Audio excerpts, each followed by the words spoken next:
Racismo e crimes cibernéticos são os temas do programa de hoje. Eu estou aqui conversando com Davi Pascoal, ele que é professor e advogado.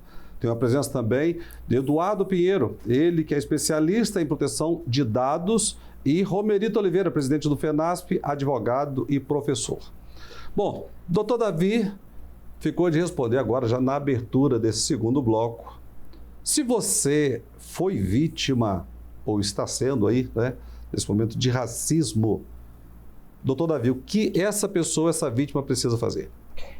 Essa pergunta é muito importante, pastor, porque aquele que foi vítima aí, seja de um ato discriminatório, preconceituoso ou mesmo ofensivo, né, motivado por razões de religião, cor, etnia, raça, procedência, ele deve reunir as provas que evidenciem o ato praticado. Então, se isso foi feito em um ambiente público, na medida do possível, reunir ali o nome de testemunhas que perceberam, que acompanharam, né, a ofensa ou mesmo a discriminação. Se isso se deu por escrito, tentar de alguma forma reproduzir o elemento em que comprova esse ato de ofensa ou discriminação.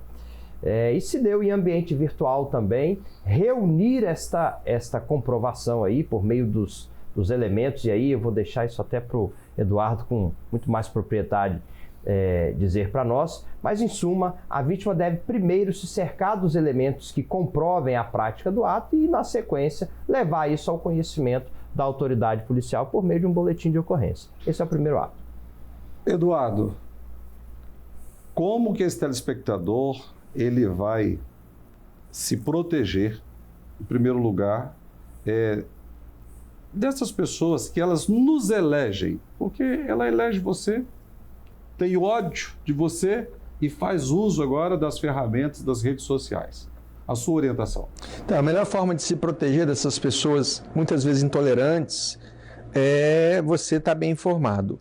Como disse bem o doutor Davi, quem acusa cabe o ônus da prova.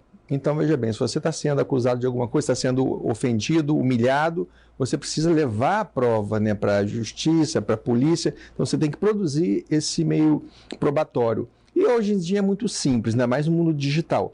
Você pode, quem tiver um pouquinho mais de condição financeira, pega aquelas postagens, vai a um cartório e produz ali uma ata notarial. É importante que dá ata notarial. É um documento, né, com fé pública, que é produzido num cartório, vai materializar, vai printar, vai colocar ali no documento as ofensas e o perfil de quem está fazendo essas ofensas, ferindo as ofensas. Então é importante, e detalhe, não perder. Tem gente, pastor, que coloca esses meios probantes, deixa no celular. Printa tudo e deixa no celular, depois perde o celular dá defeito, ou é assaltado, quer dizer, você perdeu as provas. Então, o direito não socorre os que dormem. Então, é preciso, se você printou no celular, joga para a nuvem, né, para o seu e-mail, lá no repositório da nuvem, para você ter aquilo ali para você utilizar no momento oportuno. Então, isso é muito importante. Fazer as printagens, entrar no perfil do agressor, tá? Não importa se é um perfil fake, porque a polícia vai investigar e vai identificar a sua autoria. Não, isso que você falou é verdade.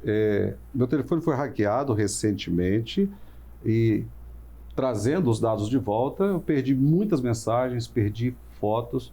Então, você que está em casa nos acompanhando, saiba de uma coisa. Acredite, o seu dispositivo, o seu telefone, o seu computador, ele já pode estar sendo hackeado por terceiros. Estou certo? Com certeza. Né? Mas veja bem, graças a Deus, o Programa Desafios é um programa de caráter cristão, né? E a gente quer levar um pouco de esperança para quem está em casa nos assistindo. E o pastor Romerito, ele traz essa visão, como que Deus pode nos guardar, nos proteger, não somente do racismo, mas dos ataques, vamos chamar virtuais. Eu considero que a mensagem cristã, ela talvez seja uma das mensagens mais poderosas como antídoto ao comportamento racista. Primeiro porque ela é capaz de tratar aquele que tem, de alguma forma, um desvio de caráter e tem esse comportamento agressivo, E aquele que é vítima? Aquele que é vítima, de alguma forma, ele também tem, à luz da palavra de Deus, o seu aconchego. Ele tem determinações claras em relação a quem ele é perante o Senhor. Então, isso lhe blinda.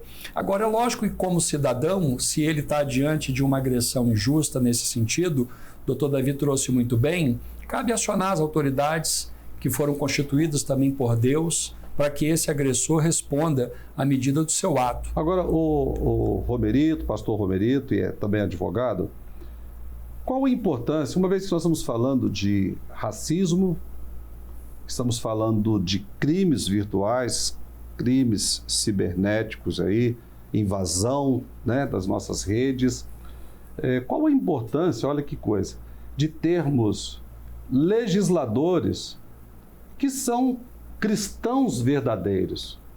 Porque se a igreja protege e acolhe, se Deus ensina que nós devemos amar a todas as pessoas da mesma forma, mas às vezes nós temos leis que elas são aprovadas e até criadas por pessoas que não têm um mínimo de temor a Deus. Eu acho que no campo legislativo é preciso que aquele que está investido de um mandato, ele possa pensar de fato naquilo que é um anseio e uma necessidade para a sociedade. Automaticamente, se ele está atento vamos dizer, ao movimento da sociedade, ele vai estar sempre, de certa forma, antenado a discutir temas que, de alguma maneira, encontre ali recepção naquela necessidade posto na sociedade. Agora, eu trago uma reflexão também aqui dentro do tema racismo que a gente precisa levar em consideração. Que muitas das vezes você tem uma ideia, e essa é uma ideia pensada, por exemplo, na escola de Frankfurt. Quando você, por exemplo, filósofos como Antônio Gramsci trazia a compreensão de que a facilidade para que você possa ter em dominar uma sociedade é dividi-la. Então, quanto mais se divide uma sociedade, mais fácil fica de conquistar. Então você pode ter também por trás dessas pautas que se levanta hoje com diversos temas identitários, o interesse político escuso de dividir a sociedade para poder capturar grupos e mais grupos colocando um contra o outro. Então você tem essa ideia. E aí nós vamos para a Bíblia que nos ensina que o reino dividido ele não subsiste, fortalecendo o que você acabou de afirmar agora. Uma sociedade dividida, ela vai caminhar para a sua destruição. Porém, a ideia filosófica, por exemplo, do marxismo cultural, ela compreende que o dividir nada mais é do que um método de eficiência para uma conquista política. E aí nós vemos, Eduardo, as redes sociais sendo usadas para nos separarem, nos dividirem e nutrirem esse tipo de comportamento, isolando um grupo do outro.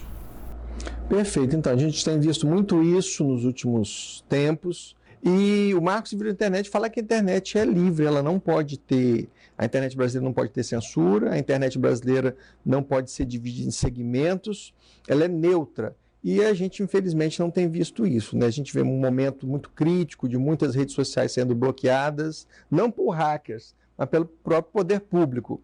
Então, de fato, a gente vive um momento muito crítico nesse sentido também, pastor. Qual a sua opinião sobre esse cerceamento que está acontecendo, inclusive do judiciário, quanto aos jornalistas? Nós vemos aí hoje canais que foram censurados. Qual a sua opinião? Então, eu vejo isso com muita preocupação, né? Porque quem já é um pouquinho mais de idade, já tem acima de seus 40 anos, para isso é uma coisa muito nova.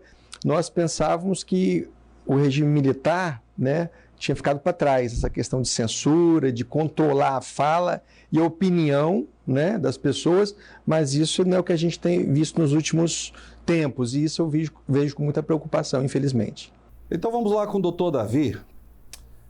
A questão, nós temos a lei, mas será que a impunidade não está gerando o encorajamento para os agressores e para os golpistas? Penso que o que motiva a prática de qualquer comportamento ilícito, qualquer crime, não é a perspectiva da sanção ser baixa ou elevada, mas a crença da ausência de identificação ou da não descoberta. O sujeito que pratica o crime, ele acredita que o crime é qualquer ato ilícito, comportamento ilícito, ele acredita que não será descoberto. E é assim, e por isso ele se sente motivado a prosseguir. O que eu quero dizer é que não existe um exame de custo-benefício. Vou praticar o crime porque a pena é baixa ou alta e a partir daí, se for punido, não terei problema. Não existe, na minha perspectiva, não existe essa aferição, mas apenas a fé, a crença de que não será descoberto. Bom, para vocês aí em casa nos assistindo, olha só, na semana que vem, no programa Desafios, a gente continua a nossa revista eletrônica. Mas se você quer acompanhar esse programa na íntegra, na Desaflix, às 8 horas da noite você assiste. Não saia da frente da telinha, porque nós voltamos em instantes com o tema racismo e crimes cibernéticos.